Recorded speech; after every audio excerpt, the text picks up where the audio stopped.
যে ধরনের শব্দ ব্যবহার করে ফিডব্যাকগুলো দিচ্ছে, লাইক হলিউড ভাইব, অনেকে মনে করছে এটা বলিউডের কোনো টিজার।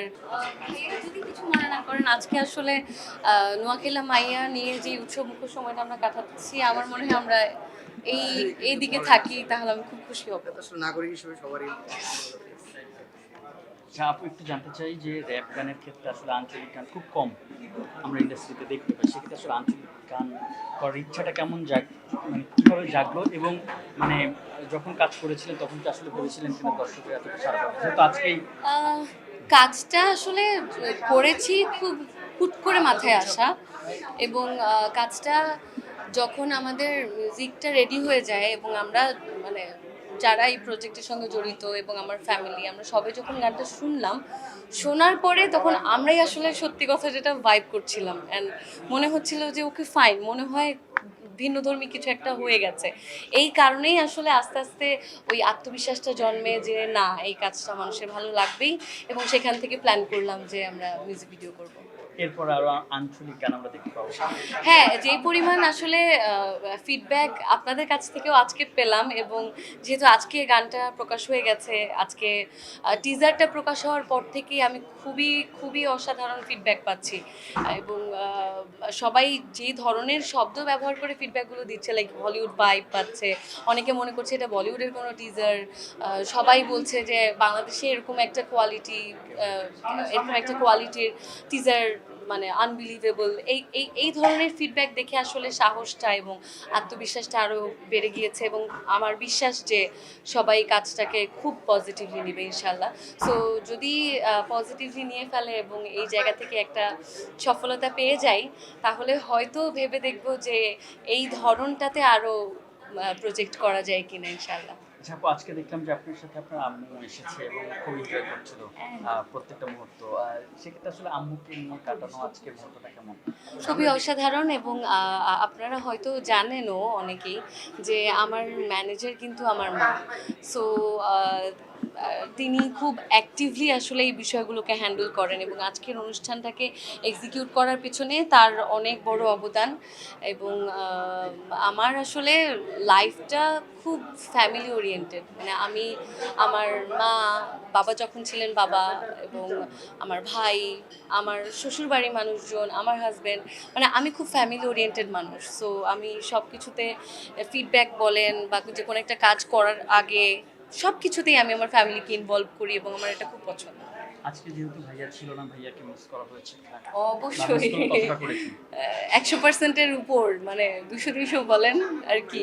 মানে আমার জামাইকে নিয়েই আসলে এই পুরো প্রজেক্টটা এক্সিকিউট করা। সো আজকের দিনটা তো খুবই স্পেশাল। এই দিনটাতে ও থাকতে পারেনি, এটা নিয়ে আসলে ওরও খুব মন খারাপ, এবং আমি অবশ্যই তাকে মিস করেছি। কিন্তু কাজ আসলে সবার আগে, কাজ ধর্ম, এবং ও যেমন ওর কাজটাকে রেসপেক্ট করে, আমি আমার কাজটাকে রেসপেক্ট করি, ঠিক একইভাবে আমরা দুজনের কাজটাকে সাপোর্টও করি। সো আজকে যেমন ও কাজে গিয়েছে, আমি কাজে এসেছি, আমরা যেখানেই থাকি না কেন আমাদের শুভকামনা সবসময়ই একজন একজনের সাথে তো থাকেই।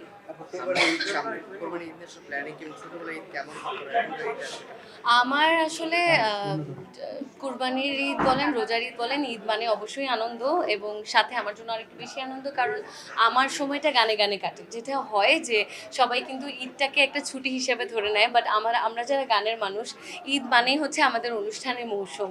সো ঈদের পরদিন থেকেই একটা সেই জায়গায় একটা ব্যস্ততা আছে, কনসার্ট নিয়ে ব্যস্ত থাকবো, এটা অবশ্যই অনেক আনন্দের এবং ভালো লাগার। আর এছাড়াও ছোটবেলার ঈদ আর এখনকার ঈদের মধ্যে অবশ্যই পার্থক্য আছে, কিন্তু আমি যেটা মনে করি যে আমাদের প্রত্যেকেরই এক একটা বয়সে এক একটা ফেজ যায়। ধরেন আমরা স্কুল লাইফটা, শৈশবটাকে একভাবে উপভোগ করি, স্কুল লাইফ আরেকভাবে উপভোগ করি, এখন নিশ্চয়ই স্কুল লাইফের মতো উপভোগ করবো না, আবার কলেজ লাইফ একরকম, ভার্সিটি লাইফ একরকম। তো জীবনের প্রত্যেকটা ধাপ, প্রত্যেকটা অধ্যায়ে আনন্দটা এক একভাবে হয়। সো সেটাকে উপভোগ করতে পারলেই আসলে জীবন সুন্দর। তো ছোটবেলার ঈদ একরকম সুন্দর ছিল, এখন ঈদ অন্যরকম সুন্দর। হাটে যাওয়া হয়েছে কিনা? না, হাটে আমার আসলে যাওয়া হয়নি। কোরবানির যে যেটা কিন্তু বিশ্বকাপ শুরু হয়ে যাবে, বিশ্বকাপ নিয়ে উন্মাদনা ইতিমধ্যে শুরু হয়েছে, কোন ধরনের আসলে সাপোর্ট করেন বেশি? আমি আসলে সাপোর্ট করি হাজব্যান্ড বলে, মানে আমি খেলাধুলা কম বুঝি এবং আসলে খুব একটা সময় তো এই জায়গায় দেয়া হয় না। আমার জামাই আর্জেন্টিনা সাপোর্ট করে, আমি আর্জেন্টিনা সাপোর্ট করি, এই। ঠিক আছে। Thank you thank you. মেসির উপরে কোনো আশা আছে কিনা? এটাই মেসির সর্বশেষ বিশ্বকাপ। আপনি হ্যাঁ। মেসির উপরে কি পরিমাণ আশা?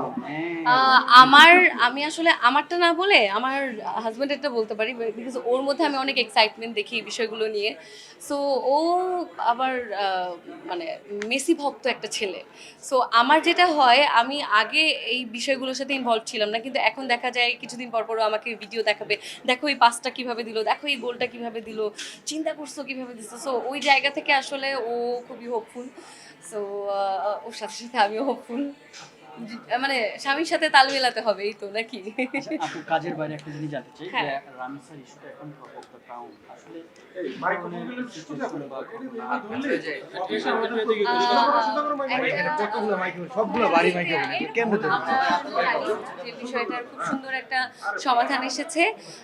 আজকের দিনটা যেহেতু আমরা অন্য একটা বিষয়বস্তু নিয়ে আছি, আমি আসলে চাই ওই জায়গাটাতে থাকি। তবে হ্যাঁ, দেশের একজন নাগরিক হিসেবে আমরা চাই সব কিছু সুন্দর এবং সুষ্ঠুভাবে হোক, এবং আমার বিশ্বাস সব কিছুকে তো আসলে সময় দিতে হয়। তো আশা করি সময়ের সাথে সাথে আমরা একটা সুন্দর সময়ের দিকে এগিয়ে যাবো ইনশাআল্লাহ।